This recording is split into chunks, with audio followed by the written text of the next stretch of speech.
तब क्या करना पड़ेगा? तो गुरुदेव कहते हैं धर्म कथा बाहर सत्संगा, अंतर सत्संग ध्यान अभंगा।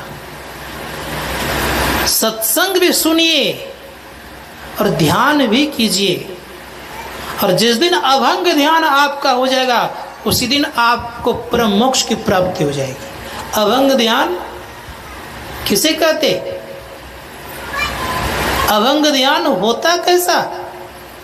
अभी तो हम लोग का ध्यान जो होता है ना भंग होता है, आंख बंद करते हैं, दे पे चींटी चढ़े या ना चढ़े, लेकिन लगता है कि चींटी चढ़ रही है कभी कभी। ऐसा फीलिंग होता होगा कभी कभी किसी किसी। मक्खी भिन बनाए ना भिन बनाए, लेकिन हाथ दर दर चला जाता है। किसी ने आवाज दे या ना दे, लेकिन लगता है कि जल्दी उठ जाए। भोजन बनने के पहले ही ध्यान करके अगरबत्ती दिखा करके उठने वाले बहुत सारे लोग होंगे। कितने लोग तो ऐसे भी होंगे कि भोजन लगाने के लिए कह देते हैं, कहते मैं ध्यान कर रहा हूँ, भोजन लगते लगते उठ के तैयार हो जाते हैं। कुछ लोग तो ऐसे भी होंगे। क्या मैं सही कह रहा हूँ कि नहीं? इसलिए संत महात्मा गण कहते इसको अभंग ध्यान नहीं कहता। तब ऋषिगण कहते अभंग ध्यान होते ही क्या होता है? तो कहा परम मोक्ष की प्राप्ति, अपने आप को बाप जान लेना। क्या है अभंग ध्यान? हम आपका मन बहिर्मुख है, बाहर बाहर दौड़ते रहता है। क्यों दौड़ता है बाहर बाहर? कभी विचार किए? इसलिए बाहर बाहर दौड़ता है कि मन का काम ही है संकल्प और विकल्प करना। वकालत करने वाला काम वकील का वकालत करना है, उसी के विषय में वो करते रहता है। कोई व्यक्ति पढ़ाने वाला कार्य करते रहता है। तो मन का काम है संकल्प विकल्प करते रहना। संकल्पो विकल्पो मना, जो संकल्प विकल्प करता है उसका नाम है मन। असंकल्प विकल्प कहाँ होता है? तो संकल्प विकल्प स्थूल शरीर में ही होता है, याद रखिएगा। सूक्ष्म शरीर में संकल्प विकल्प नहीं होता, और संकल्प विकल्प सूक्ष्म शरीर में कर ही नहीं सकता है, और संकल्प विकल्प करने वाला व्यक्ति सूक्ष्म शरीर में नहीं जा सकता। इसको भी याद रखिएगा। जब भी संकल्प विकल्प होता है तो स्थूल देह में होता है। इसीलिए लोग संकल्प विकल्प करके स्थूल देह में ही फंसा रहता है। इसलिए संतों ने कहा कि अपने आप को ऊपर उठाएंगे तो संकल्प विकल्प नहीं करेगा। ये पिंड में रहने वाला मन संकल्प विकल्प करते रहता है, याद रखिएगा शब्द। जो पिंड में रहता है मन, उसी का मन संकल्प विकल्प करता है। उसी का मन कभी दाल चावल हल्दी खरीदता है, कभी गाय भैंस बैल खरीदता है, कभी हाथी घोड़ा खरीदता है, कभी जमीन जायदाद खरीदता है, कभी नौकरी व्यापार की इच्छा करता है। कहाँ का रहने वाला मन? पिंड में रहने वाला मन। कभी केस मुकदमा लड़ता है, कभी यहाँ वहाँ की बात करता है। ये पिंड में रहने वाला मन की स्थिति ऐसी है। पिंड में रहने वाला मन चंचल भी होता है। पिंड में रहने वाला मन कभी डंटा भी खिलाता है। पिंड में रहने वाला मन कभी आदर भी दिला देता है। ये पिंड में रहने वाला मन की ये हालत है। और ये कहाँ है? ये स्थूल जगत में है, स्थूल शरीर में है। जब ऐसी अवस्था बनी रहेगी तो आप कुछ भी बन जाइए। ऋषि मुनिगण कहते हैं चाहे आप भारत के राष्ट्रपति बन जाइए, प्रधानमंत्री बन जाइए, मुख्यमंत्री बन जाइए, कुछ भी बन जाइए, आप चैन और शांति नहीं मिलेगी। डर लगा रहेगा, निर्भय नहीं हो सकते आप।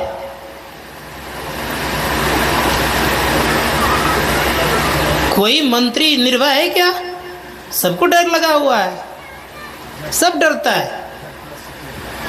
इतनी सिक्योरिटी सुन रहे थे, जेट प्लस सिक्योरिटी लगाकर चलते हैं, तब भी डर लगा रहता है। लेकिन जैसे ही पिंड से ब्रह्मांड में प्रवेश करता है, निर्भय होता है व्यक्ति। मंसूर का नाम सुने हैं आप लोगों की, सुना होगा। मंसूर बेचारा चौराहे पर बैठ कहता था अनल हक अनल हक। इसका मतलब कि मैं ही ब्रह्म हूं। इस्लाम धर्म में कोई कह दे कि मैं ब्रह्म हूं तो उसकी खैर नहीं है। खुदा को कहते मैं ही खुदा हूं तो खैर नहीं है। इस्लाम धर्म इसको स्वीकार नहीं कर सकता है, लेकिन मंशूर कहता था कि मैं ही खुदा हूं। मौलाना ने सुना, कहा कि जानते बात सही है, अपने आप को खुदा कहता है। कहा बुलाओ उसको। बुलाया गया, कहा क्या तुम अपने आप खुदा कहते हो? उस दिन कहा कि मैं कुछ नहीं बोलता हूं। फिर दूसरे दिन चौराहे पर खूब ऊंचे स्वर में कहता है कि मैं ही खुदा हूं। फिर मौलाना ने सुना, पकड़ के ले आया, कहा क्या तुम अपने आप खुदा कहते हो? अकबर बादशाह के सामने कहता है हाँ मैं खुदा कहता, मैं खुदा ही हूं। आदेश जारी किया गया कि देखो, आदेश फरमान किया गया कि इसका जीवा काट लो। कहा सुनो, पहले मुझे उससे इबादत करने दो। इबादत करने लगे और कहा कि परवरदिगार आलम, तुम्हारी रजा में मैं राजी हूँ, तुम जिसमें खुश रहो मैं उसी में खुशी हूँ, लेकिन एक बात सदैव याद रखना कि नैदानों को माफ़ कर देना, क्योंकि मेरे जीवा कटवा रहा है। अब जीवा कटने वाला उसको कह रहा है कि माफ़ कर देना। अब परिणाम ये हुआ जैसे जीवा कटती है, खून का बूंद जैसे धरती पे गिरता है तो खुद बोलता है अनल हक अनल हक। उसके पहले उसने कहा कि मेरे खून के एक एक बूंद यही शब्द बोलेगा कि मैं ही खुदा हूं। जीवा कटते ही खून का बूंद गिरता है और वही बोलता है कि मैं ही खुदा हूं। तुम जीवा काट सकते हो, लेकिन मेरे अंदर के जो खुदा हूं मैं उसको तुमने खत्म कर सकते हो। ये ताकत जब आप अपने को पिंड से ब्रह्मांड में ले जाते हैं, निर्भय होते हैं आप। कैसा निर्भय? कितनी आपकी शक्ति हो जाती है? तो आपने सुना है अंगुलीमाल का नाम, जिसके डर से प्रसेनजीत थरथर कांपता था, सेना सजा करके पकड़ने के लिए आ रहा था, लेकिन एक प्रतिज्ञा उसकी थी अंगुलीमाल की। निर्णय बनाया था, नियम बनाया था कि फलाने दिन मुझे 1000 माला चढ़ाना है देवी को। 999 पुर गया था, तलवार पिजा रहा था, कोई व्यक्ति उस होकर के आता नहीं था। उसकी माँ पूछती है अंगुलीमाल तुम तलवार पिजा रहे हो, कोई अगर व्यक्ति नहीं आया तब तुम्हारी प्रतिज्ञा कैसे पूरी होगी? तो कहता है कि अगर कोई नहीं आया ना आज तो तुम हो ना। ये शब्द जैसे सुना कि तुम हो ना, अंगुलीमाल की मां भाग गई और भगवान बुद्ध के पास पहुंचती है और भगवान बुद्ध से कहती है कि भगवान मेरी रक्षा करो, मुझे संसार में कोई बचाने वाला अब नहीं है। अंगुलीमाल आज बौखला गया है, कुछ भी कर सकता है, वो किसी को नहीं छोड़ेगा। भगवान बुद्ध उसी समय निकलते हैं और चल पड़ते हैं, और जब चल पड़ते हैं तो परिणाम ये होता है मंद मंद चाल चल। बहुत बार सुने होंगे आप लोग, मैं केवल संक्षेप में कहते जा रहा हूँ। मंद मंद चाल चल रहे हैं और दौड़ करके आ रहे हैं, कह रहे ठहर जा। अंगुलीमाल ने कहा मैं तो ठहरा हूं, तुम कब ठहरोगे? क्या शरीर से ठहरा हुआ था? शरीर से ठहरा हुआ नहीं था, शरीर से चल ही रहा था, तब ठहरा किससे था? उसने मन को ठहरा लिया था।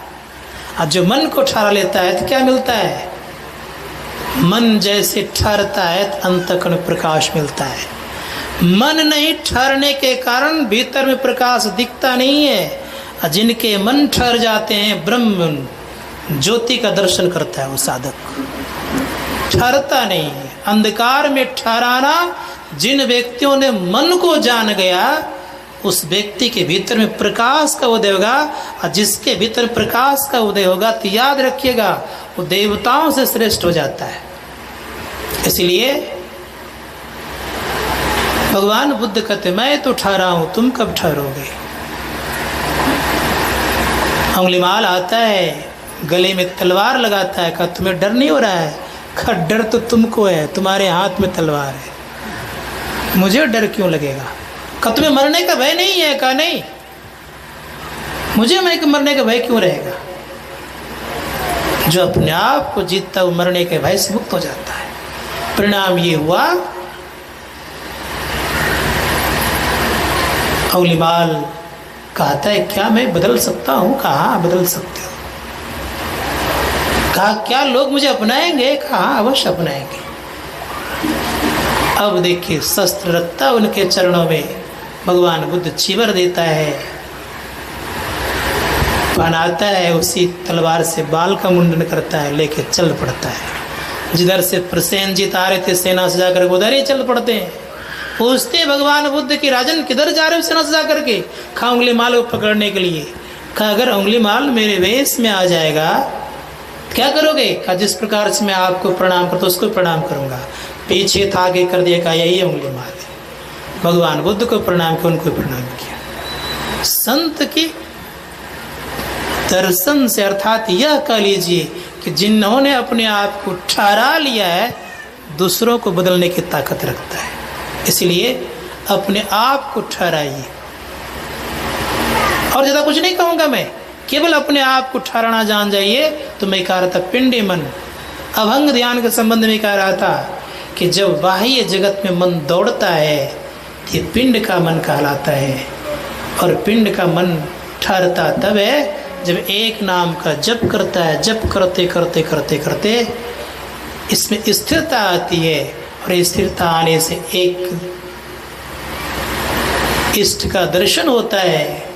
उस इष्ट के दर्शन में जब आरूढ़ हो जाता है ये मन, ठहर जाता पूर्ण रूपेण से, तब संत सिमरन स्वामी जी महाराज ने कहा निहारो यारो गुरु मूर्ति की ओर, गुरु मूर्ति सुरति विच निरखो तब उर्होत इंजोर। जैसे अपने अंदर में इंजोर होगा अर्थात प्रकाश होगा, तो मन पिंड से ब्रह्मांड में प्रवेश किया। और जैसे पिंड से ब्रह्मांड में प्रवेश किया मन, तो याद रखिएगा अब वह मन कोई साधारण मन नहीं रहा, उसका नाम ब्रह्मांडी मन कहलाया। संत कबीर कहते हैं मन उल्टे तो सुरत कहलावे, मन उल्टता है तो सुरत कहलाता है। अब सुरत का सुरत चला प्रभु मिलन को, विषयों से मन को मोड़कर, वो विषयों से मन को मोड़ करके प्रभु से मिलने के लिए चल पड़ा। क्या करेगा वो? संत महात्मा गण कहते हुआ मन क्या करेगा? तो गुरुदेव कहते हैं दृष्टि टिकै श्रुत धुन रमय, अस करो गुरुदया। दृष्टि टिकती है, ध्वनि होती है, और उन पर परमपिता परमात्मा पे गुरु की दया हो जाती है, वो चल पड़ता है। अब